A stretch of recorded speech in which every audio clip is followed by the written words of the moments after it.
It's true.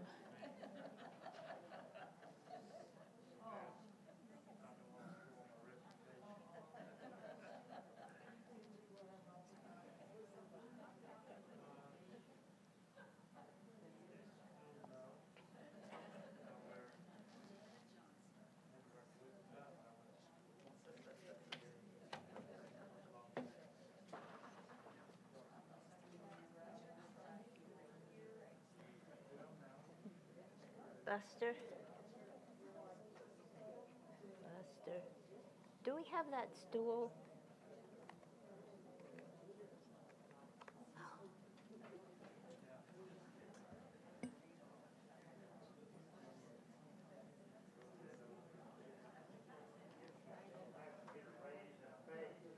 Yes.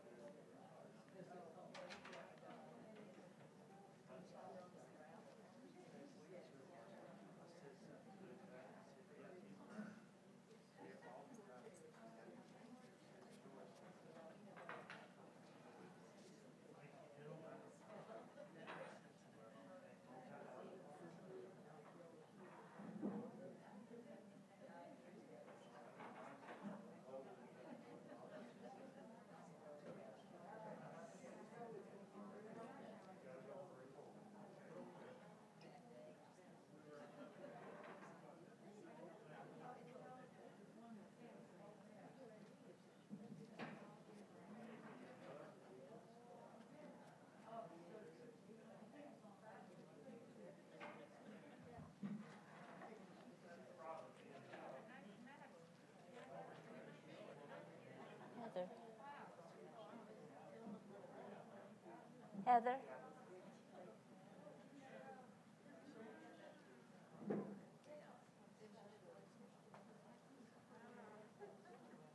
Do you know if there's a short The game room chair? stool? Well, the game room chairs, you know, I need something with no arm if I'm going to play. You want the one from the aerobics room? Is a short stool? Is it there? Is that what you mean? We have the aerobics room chairs. They have arms. No, they don't, do they? They don't have arms. Can we go Is that grab all one? right? Is that all right? Yeah. Let me go grab one of those for Okay. you. Okay, super. Perfect.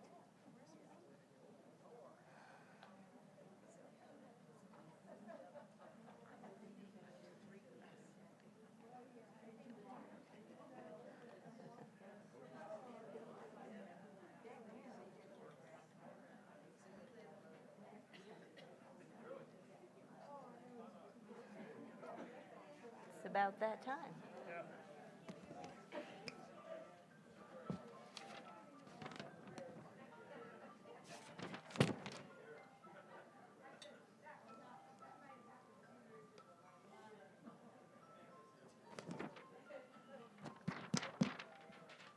Time. Welcome everybody to the last reflections of 2021. We're going to bypass December because very honestly, there's just so much other activity going on that we're just going to bypass December. Maybe because I've run out of gas or something. We look forward to next year, reflections. All of you, well, maybe not all, but most of you, I'm sure, have enjoyed the concerts that Jan Summers has participated in the lobby, often accompanied by someone on the piano. That's perfect. Well, and thinking through our program,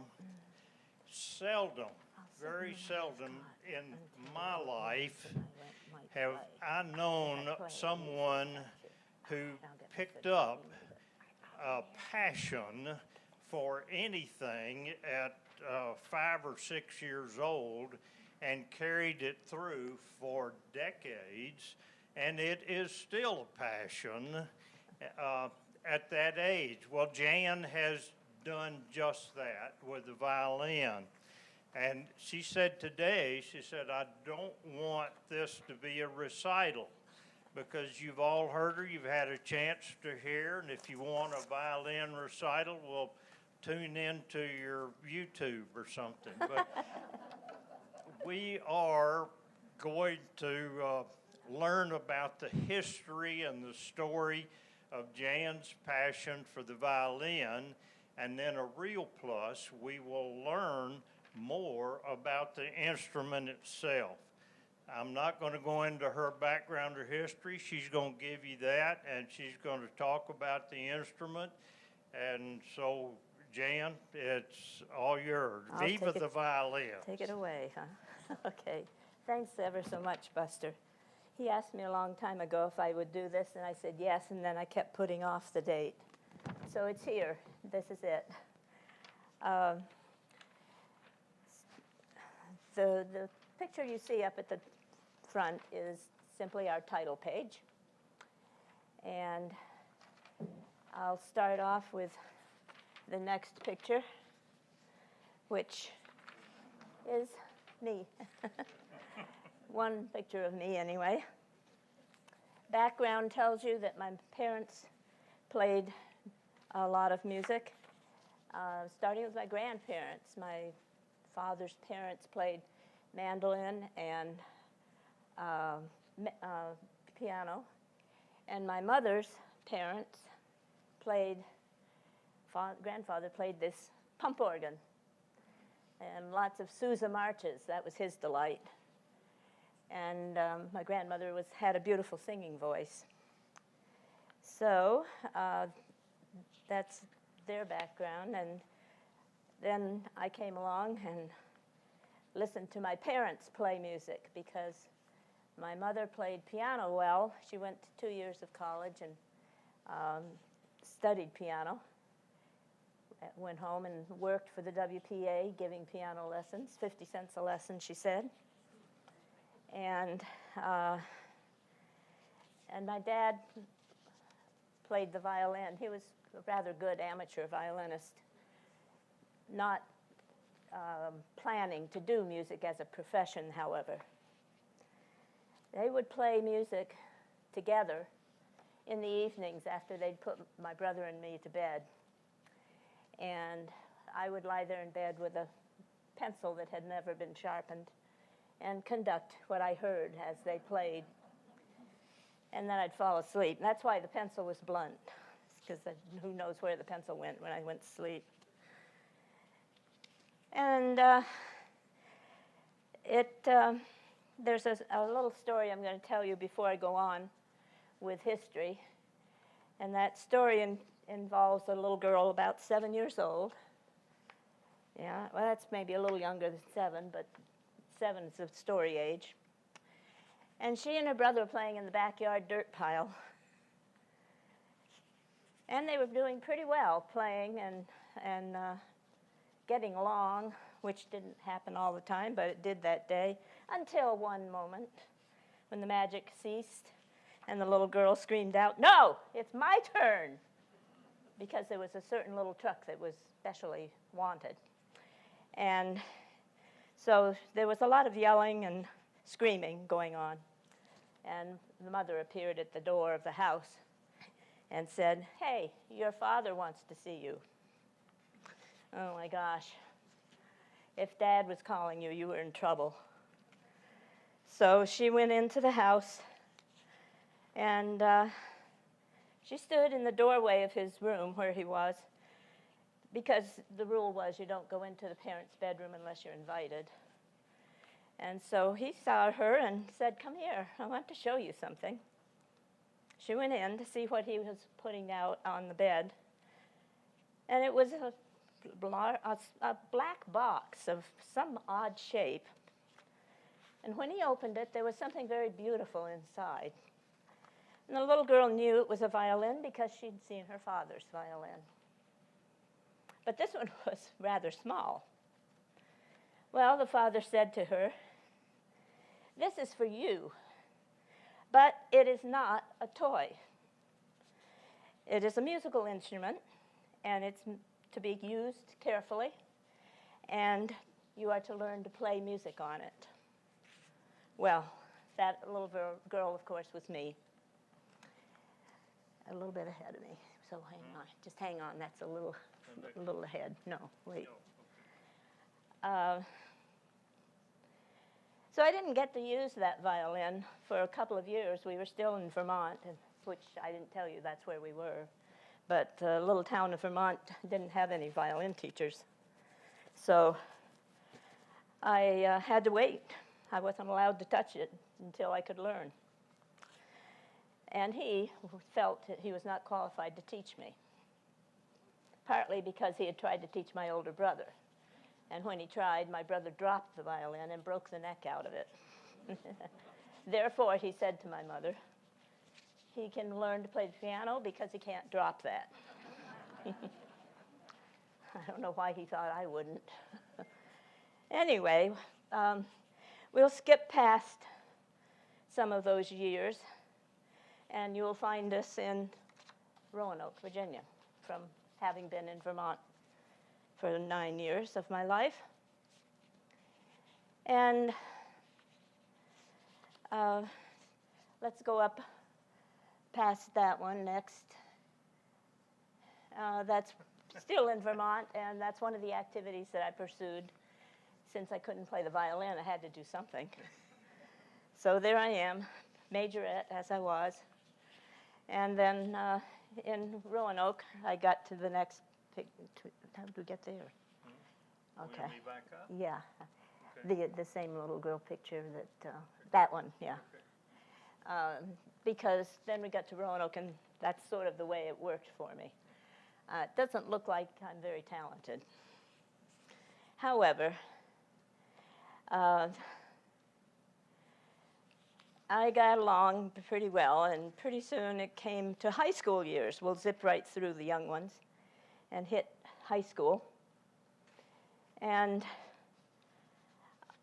I was complaining to my mother one day that I hadn't had any boys asking me for dates, and that other friends had been dating quite a lot, but nobody'd asked me.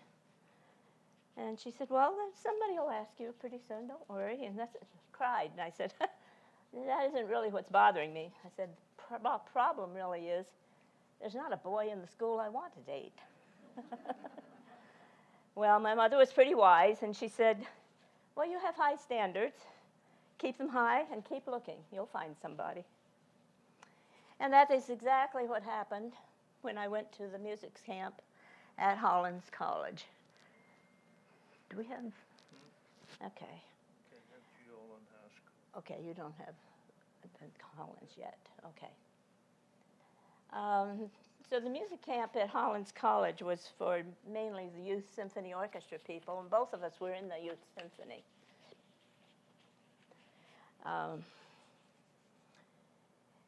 So let's see. Okay. You know, he lived in the city of Roanoke, and he was destined to go to Jefferson High School. I lived here in Southwest, and I was to go to the new Patrick Henry High School. If it hadn't been built, I would have gone to Jefferson, but it was, and so I was going to Patrick Henry. And while we were at Hollins College camp, I influenced him to ask permission to change from Jefferson High School over to Patrick Henry High School. Well, you have to have a pretty good reason to do that. And so a letter has to be written to the superintendent with your reason. And luckily, it was a very good reason. Jefferson didn't have an orchestra anymore after Patrick Henry was built. The orchestra director was transferred over to Patrick Henry. So they allowed him to go, and we spent a year in high school together that way. And we did some dating, if you can call it that. Dates usually mean you go somewhere and do something, maybe bowling or maybe a movie. Well, his family belonged to a very fundamentalist church and wouldn't allow him to do bowling or movies. That was a problem because even though he was allowed to take me to church, my mother felt that if a girl went to church with a guy, it meant wedding bells were coming along soon. So there we were, caught between one place and the other. But at least we got to see each other, and the way we worked around the dating problem was that he rode the bus up to my house, and we walked and walked and walked. We didn't stay in the house because I have a sister 10 years younger. It's a small house, and she was always around. Well, if I was 17, she was 7. What can you expect, you know? My mother tried to help, but it didn't do much, and so we walked. And as we walked, we talked, and we talked and talked about things we wanted to do with our lives. We knew then that we wanted to pursue music, both of us, but we had different avenues of music that we were interested in. I'm getting a little mixed up here. Okay. So college for me was Radford for 2 years. And after that, I knew that there wasn't enough music there for me. So I looked around and I transferred to East Carolina University because they had a Bachelor of Music Education degree, which was exactly what I wanted. Vern had to search for a place for himself. My places were not adequate for what he wanted. He wanted violin performance. He wanted to join a major symphony orchestra. So he was in Philadelphia for 2 years, and then Cleveland for 2 years. Pretty good cities for professional violin players. So after my college days, I had to find something lucrative to do. And it came in the form of a second grade classroom job. Second grade classroom. Now that happened with a music degree in a strange way. I wasn't qualified to teach second grade, but they didn't have a teacher, and it was January. Their teacher had left for Germany to join her husband, who was in the army. So they didn't have anybody. So that's what I did. I taught second grade classroom. And can you believe it? The name of the town was Harmony. Destiny. You want the marriage slides? Or about going No, I don't want marriage yet. Oh, okay. Go ahead. I don't. I'm Well, rushing to it's marry coming here. close. He's right. It's coming real close here. Let's see. Well, when I finished that job, it didn't continue because they wanted somebody who had qualifications to teach that classroom, because it kind of hurt their accreditation at the state level to have somebody who was not credited for teaching the classroom. So I had to do something else. And my dad had already pushed me out of the home nest by saying, I can't claim you on taxes anymore. Get out, get out. Okay, so Vern and I decided that marriage was the best answer. Okay, on we go to marriage. There we go. This is inside Holland's Chapel, where we were married. It was a perfect venue for us because it was a chapel, non-denominational, and hopefully our parents, neither of them would be fussy about their religion or our religion or whatever. So it turned out pretty well.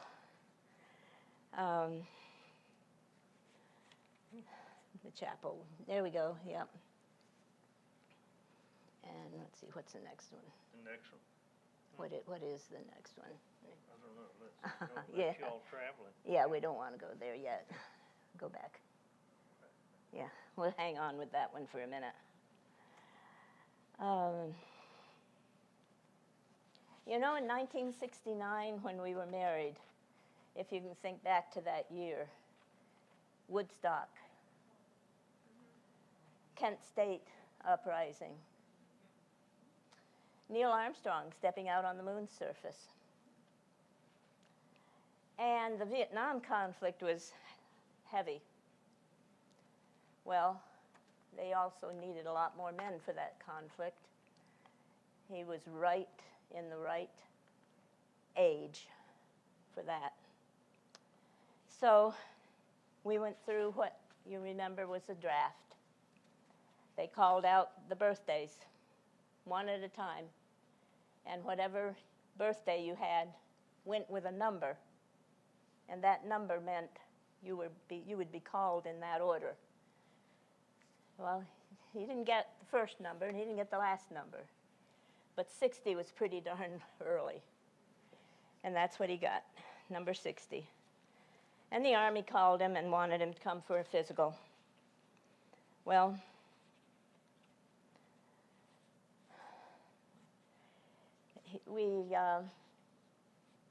we did a lot of thinking, whether we were going to stay in the United States, which we preferred to do, or head away to Canada the way so many kids were doing, which I didn't want to do, for a lot of reasons.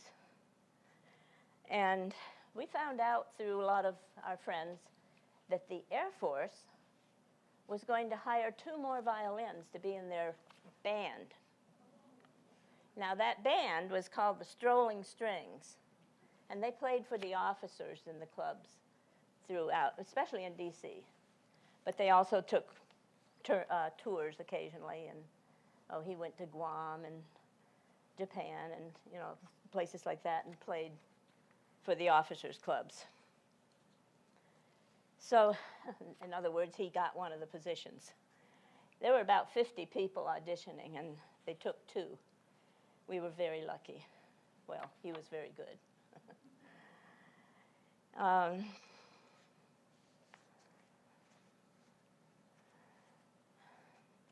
So with the Air Force, we got to live in Washington, D.C. And for those 4 years, you can show the next one. We went places. Actually, that is still a ways down, but you can enjoy that one for a while. During that time, he worked hard on performance and was able to audition at the end of 4 years with the Air Force for major orchestras. He auditioned for, let's see, Atlanta, Dallas, Baltimore, Washington, D.C. I think he also auditioned for St. Louis. He was offered a contract everywhere, and except St. Louis. They didn't offer anybody a contract. So he said, fine, we don't need you. So he decided D.C. was the place to stay, and we were already living there. We didn't have to move. Nobody was going to move us for free, so we would stick around there, and he would just be in the National Symphony Orchestra, which started his career of about 40 years with National. And I think we're doing pretty well here, yeah. We traveled with the NSO all around the world. That was the other one with the cherry blossom pictures. Yeah. And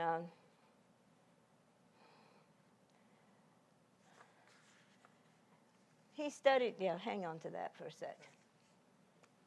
He studied voraciously on his own to learn as much as he could about violin playing, and people in the profession. And this particular picture is of Pinchas Zuckerman. I don't know if you recognize him or not. You might. And the picture cut out the violin bow that they're looking at, but that's what they're doing. They're looking at a very fine violin bow and discussing its attributes. He loved that part of what he could do. And that's about it for my history. I think that's a lot. Here I am, up to date. So Buster thought that would be a good end to the history. I hope there's going to be more after that, but anyway. Now, yeah, at this point, we're going to talk about how the violins put together and such. What I did with those here.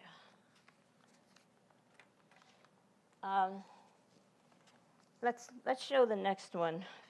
Construction of the violin, different parts of it, and so on. You can see pretty well, I think, on this picture. Oh, thanks. Yeah.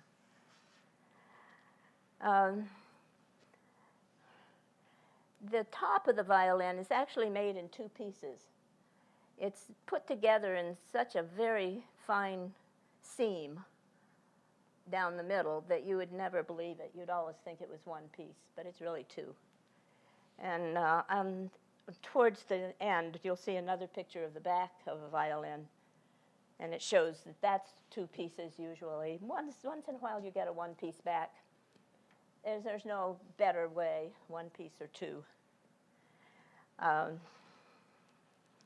The top of the violin, you might as well stay on the other one. You might as well stay on the first one. Stay on this one? No, on the other one, first one. Yeah. The top of the violin's made out of spruce wood, and all the rest of it's made out of maple. Spruce is soft and flexible, so the vibrations come off nicely from it. And the back and the sides of it are maple, and that's harder wood, and so it supports the sound, and it throws it out from the violin towards whoever or wherever you're wanting your sound to project. All the other little pieces of the violin are also maple.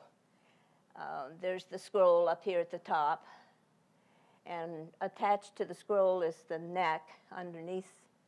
You can't really see the neck here because the neck is not that black piece of wood. It's a wood of maple under the black.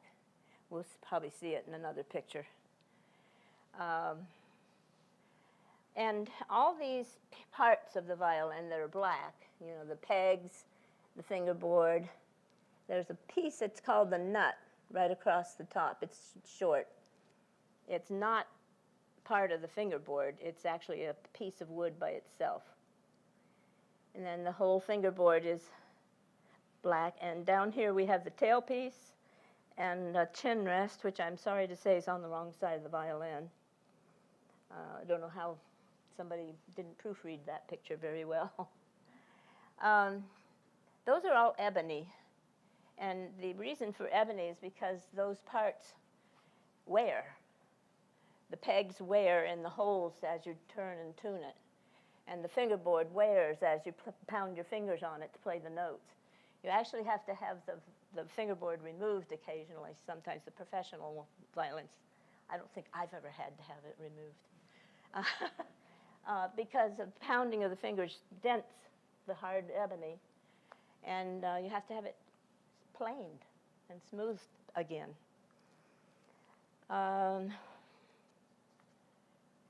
All right, we have the bridge on here. Nope, you missed back. The bridge is this white piece of wood that you can barely see. It holds up the strings and spreads them out so that they're in the right placement. And it's very specifically measured so that the strings will spread across the bridge and be able to be played upon. Actually, country violins have a totally different top to the bridge. It's very flat because they want to play two strings at a time all the time, drag a sound with the top, you know, and that's easy to do if your strings are close together. So they flatten the bridge, and it's real easy to do. But if a classical violinist wants to play and gets a country fiddle, it's going to have a devil's own time trying to play all the notes on one string. So a little bit of interest about that, maybe. There's a saddle. It doesn't show the saddle, I'm sorry to say. It's at the bottom before the end button. And the end button is way down here. You see that? And the saddle is right across the bottom of the violin. It's actually inset into the wood. And you can see that the tailpiece is sort of resting on something, and it's resting on the saddle. Now, from the top where the strings are attached to the pegs, they go right down the top of the violin. They're attached here at the top of the tailpiece. And then the tailpiece continues the hold all the way down to the end button. There's a strap, a small wooden, a small nylon strap at the bottom of the tailpiece that goes over the saddle and wraps around the button. And everything's held in place that way, from the top down to the button. Okay, there's actually 26 to 27 pounds of pressure on the bridge of the violin when it's all tuned up. Okay, let's go to the next. This shows the bridge holding the strings up here, and how you have the, I called it a, what did I call it? Well, the saddle is there for it to be on, and over the saddle, the tail gut is holding, and from under the tail piece, it's attached. It goes over the saddle, wraps around the button, and holds everything that way. Okay, let's go to the next one. This one, Buster said it wouldn't work very well turning it up straight, so sorry about that. But this is the violin taken apart so you can see the top of it. Here's a great picture to see the neck separate from the fingerboard, you see?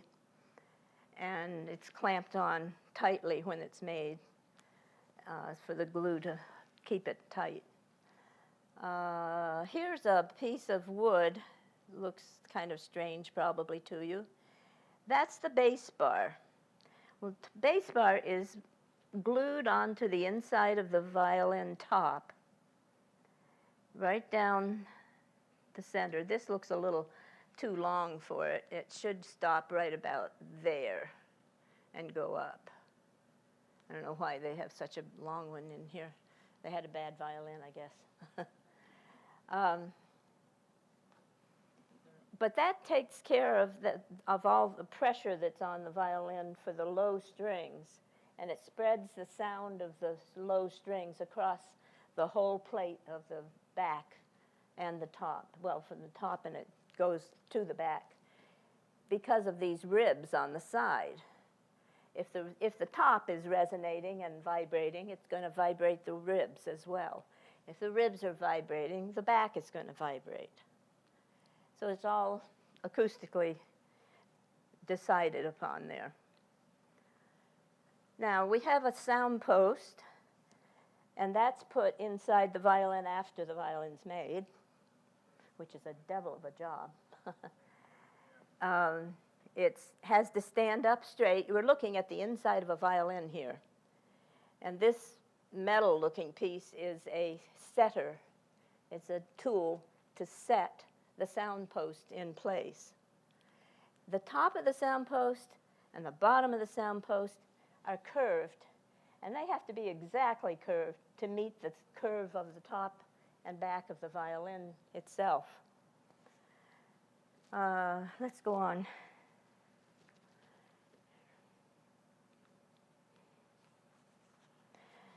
Inside, you've got blocks. Here's a big block up here.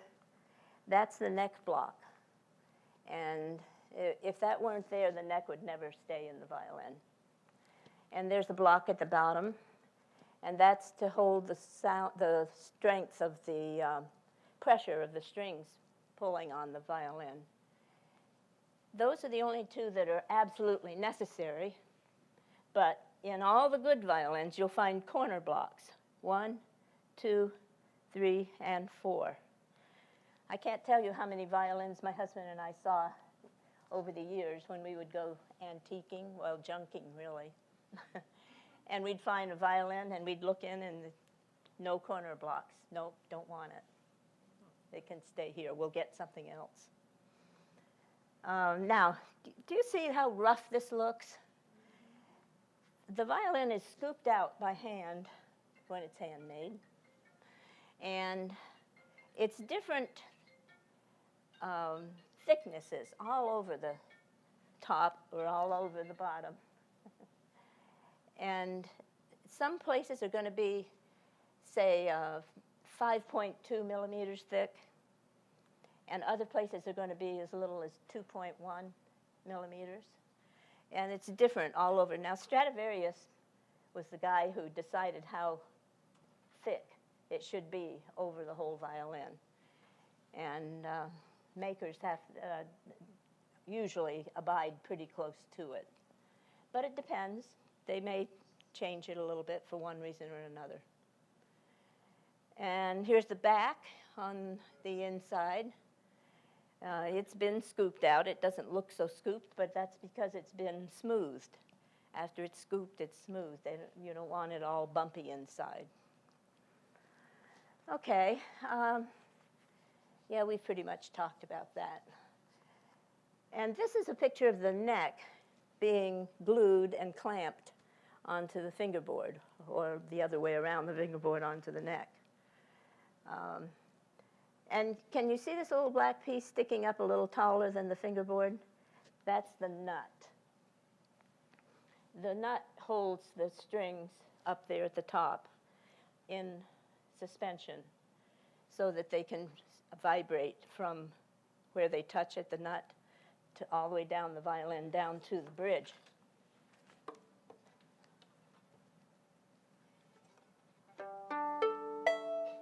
It's vibrating from here to here.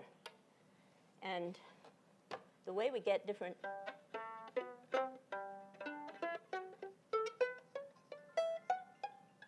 sounds, different notes, the fingers are making the strings shorter. And when you make the string shorter, you get a higher tone. So that's how we get to learn to play all of our notes. I think we've done about it, haven't we? The purfling, yeah, there's purfling that I wanted to point out. You can see it. It's a black line all the way around the edge of the violin. Can you see that? It's very light here, but all the way around the front and all the way around the back. And that purfling is made out of 3 strips of wood, very thin strips. 2 of them are dark wood and usually ebony. And between those 2 is a lighter wood. It might be spruce or even willow. And the purpose of this purfling is to keep the top and the back of the violin safe. If I were to drop this, hopefully the purfling would keep it from splitting all the way across the top or across the back. Because it's hard wood, and it hopefully keeps it from being a problem, from being split. And the F-holes are just an opening. They help regulate the sound. That's about it for what I had planned to tell you about the violin. Now, you don't just play the violin when you do the violin. You play the violin and you play the bow. Many times I had kids come for lessons and I'd say, take out your instrument. They'd take out the violin. I said, no, I don't want that one. I want the other one. Huh? What? So the bow, your bow. This is your other instrument. You play 2 instruments, not just the violin. There's a lot to learn about playing the bow. What do I have to quit? No, you're doing fine. Keep going. If anyone has to go, I understand. Don't have to sit there. The bow sticks there, the winding and pad together make up what we call the grip. There's a screw at the end of the bow. The purpose of the screw is to keep the bow together. And you can see it's horsehair. It's out of the tail of a horse. And it's bleached and combed, cared for. Now, it's a very special way that it's held together.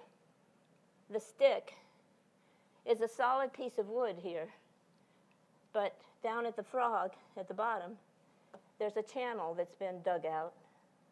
And that channel allows the screw, you can do it, to go in to the bow. Well, it can't just do that. It wouldn't do anything. In here, there's a very small piece called the eyelet. It's a piece of brass, made out of brass. It's got threads like a screw on the inside of the eyelet. Wait a minute. This is tricky. You can twist the hair and be in trouble the next time you play. Okay. This goes together. The frog goes, the eyelet, I mean, goes into that dug out part. And then the screw goes into the hole and you tighten it. And the frog will not come off the stick now. Thank goodness, because that would be, you know, in the Baroque days, they held the bow with no frog and no screw or anything here. They just had to hold the hair in place and play. I'm glad I didn't live then. It's enough work the way it is. What else? Anything else about the bow that I need to especially say? Did I? Yeah. Okay. So here's a picture, again, of a very, very nice violin. As I told you about the bow and the violin itself, I tried to point out some of the ways that it makes it a good violin. The wood has to be the best kind of wood, not something like hickory or something that somebody went out in the yard and took off the tree. There's the back. Remember I said we'll look at the back? That's two pieces. But it used to be one piece. I'm not sure how they do this. There's a way they take this one piece of wood, they cut it down the middle, and then they turn it and flip it somehow so that they can put those two cut pieces together again and match up the stripes. It sounds impossible. It does very much to me. But that's what they do to try to make it as beautiful as it can be. There are one-piece backs that are absolutely gorgeous also. He's trying to get me to go on to the violin family. We have the violin and a viola and a cello that belong really to the violin family. The double bass has become a member of the violin family, but it started out being only a member of the viol, V-I-O-L family. You can see how the slope, the top, we call them the shoulders of the bass, they're sloped. But the cello and the violin and the viola are more rounded. That's typical of the two families. The viol family had the sloping shoulders. Basses are nowadays made either way. Some people prefer to keep it viol, and some people prefer to make it violin. So there's that part about the family. And how about violins expensive for cost? Well, you can get a very inexpensive violin for a beginner or for someone who just wants to mess around with it for $100 maybe, $200 maybe, or $400 or $500 anyway. And then you can step up to an intermediate violin that would be nicer, and I would extend that price up to $5,000 for an intermediate. And an advanced student, my husband was always getting parents to buy better violins for his students. And they would go up to $20,000. And you might think, oh my gosh, that's awful. For a high school student, you're going to put out $20,000 and they don't want to major in music. They just want to play the violin. $20,000? Yeah. There's the Stradivarius. In 2012, I have a book that tells about the most expensive violin that year, selling for $16 million. That was 10 years ago. that $16 million violin is a lot more now. And there are all kinds of styles of violin playing, of course. I touched on the country violin over here. And we have the classical one, I suppose, here. And here's a, well, you may, I don't know, it could be Celtic, it could be a lot of things that she's playing here. But there are so many different styles, and today that a lot of people are in one style, but they're transferring over to another style and mixing them a lot. And a lot of good music is coming out of it. There's a bass player from Tennessee who's done a lot of putting his styles together from country to classical. That's about it. Yeah, I think we did it. It inspires and creates emotions, yes. Buster helped me with some of this. And that's awfully great of him to have done. But I hope you enjoyed what I have for a presentation. Dan, thank you. It's given me, and I know it has for you guys, a completely different look at the instrument, the importance of what it is and how it's evolved, and just key to the orchestra. Now, Dean may object to that. No, okay. But I'd like to close the program with our slogan for the day. It says "Viva the Violin," but I want you to do it and say "Viva the Violin." Go for it. Viva the violin. One more. Viva the violin. Thank you. Well, That's it. Oh, wait, question. Yeah, I've got some questions. Okay. Could I get you to show us where the high notes and low notes are on the violin? Sure. So we can know if you're watching it on TV, if they're faking it or if they're really playing it. Good luck. I have no idea. Good luck. Well, they're 4 strings, and some of them are thinner and some of them are fatter. And thin ones are your high note violin strings. Okay, so I've got my mic on. That's awful. Can you take that off me? Well, I can undo it, I think, or turn it on somehow. Okay. Here, just Yeah, it's unclip okay. it. Yeah. There's Let me a clip right there. get it, yeah. There we go. Okay, let me put this. Yeah. There we go. Okay. Sorry. Yeah. Okay, you asked me a question that exploded.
You told us about your husband's career, but you haven't told us about yours. Mine was teaching in the school system of Fairfax County mainly. I taught mostly 4th, 5th, and 6th graders. That was my favorite, I found out, after teaching high school a little bit. I decided I liked a little bit. So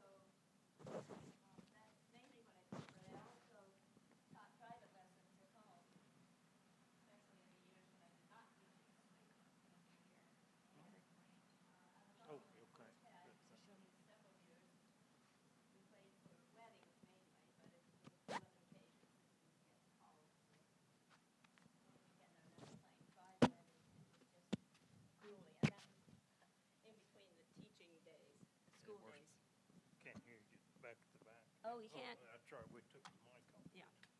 Okay. We've got a couple of questions.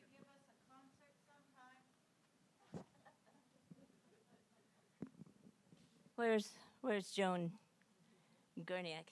Oh, there you are. When are we giving our next concert, Joan? Yes, sometime in December. We will be playing for Hanukkah. You right? Hanukkah on the final Sunday of this month. We did so either last year or the year before or both. It couldn't have been 2 years ago. You weren't here. Okay, we got a question. Any more? What are the bowstrings made of? Horsehair from the tail of a horse. Occasionally you can get a few hairs from a horse's mane, but it's not usually long enough. Anything else? Tell them about the rosin for the Yeah. for the hair or whatever. You know, a new bow with new hair can't play on the violin. It's slick, and it won't give you any sound at all. But what we do is put rosin on the hair of the bow. And rosin comes from the sap of a tree. The sap is distilled to get all the turpentine out. And the stuff that's left is resin. And rosin comes from that resin. Okay? How about something else? Anybody else? Well, the wood of the bow, you mean? It's the best the best wood for making a bow is called Pernambuco. And there's a section of Brazil that's actually named Pernambuco, and there's a rainforest there where the Pernambuco wood grows. Luckily, there are now other places, too, where it grows, or else we'd be out of it probably by now. It is endangered. But it's Southeast Asia, they've actually been finding it. So Pernambuco is the best wood. Both of my bows are made of Pernambuco. I wouldn't have it any other way. This is my first bow that I have loved for years and years.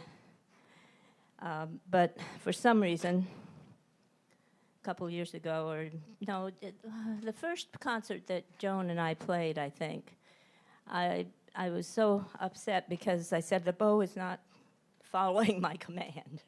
It's not doing what I want. I've got to do something about it. So I called up a friend of mine who has a violin shop at Dulles Airport.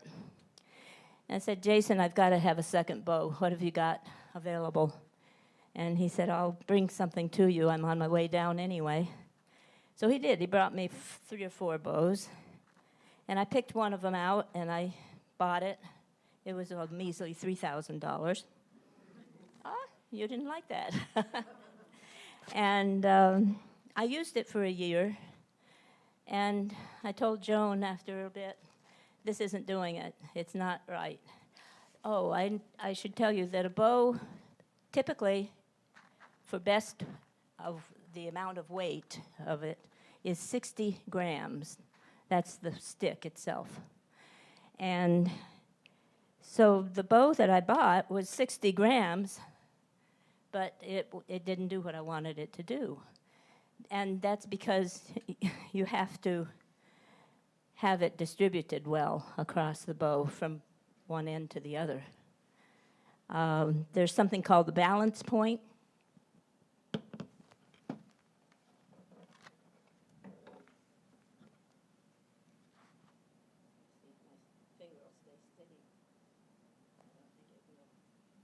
There we go. Look at there. And you want a certain amount of heaviness. You want a certain amount of heaviness at the frog from that point down. But if you have too much heaviness, it makes the other end of the bow too light. And if it's too light, it's not going to stay on the string the way you want it to. So anyway, I played that bow that he brought me for $3,000 for a year, and I said, this isn't it. I can't do it. So I called him up again. I said, Jason, you got to bring me more bows. So he did. He brought 4 more down. And I almost didn't take any of them, but there were 2 that I thought were pretty good. He had 2 for $5,000. He had 1 for $7,000. I can't remember the other one. Anyway, I ended up choosing this one, and I surprised myself taking it because it has a maker's name on it, Sandner, and I know a lot of names of bows, and I didn't know this one. I'd never heard of it. So I said, Jason, find out who this guy is that made my bow, and then I'll let you know whether I'll buy it or not. So he did, and there was a book he found the Sandner name in. Gave me a copy of it. And I said, okay, this is the bow I want. And then he let me trade in the $3,000 bow, and I only had to pay him $1,500 more. So I've got a nice bow. I'm happy with it. It seems to do what I want it to. I think I should let everybody go. Kind of like a good golf club, isn't it, Don?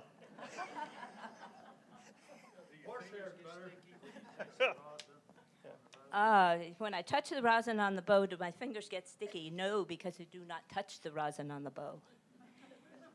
Your fingers do not touch the hair because you've got oil in your skin. Keep it supple. And that oil will slick your bow up real fast. So you don't want your bow slick. You want the rosin to stick on it. Well, if you guys got Grandma's old fiddle in your attic, you may dig it out and let Jan take a look at it. I've done such for That's people. it. We're going to let you go. Thank you. So long. Thank you. Good show.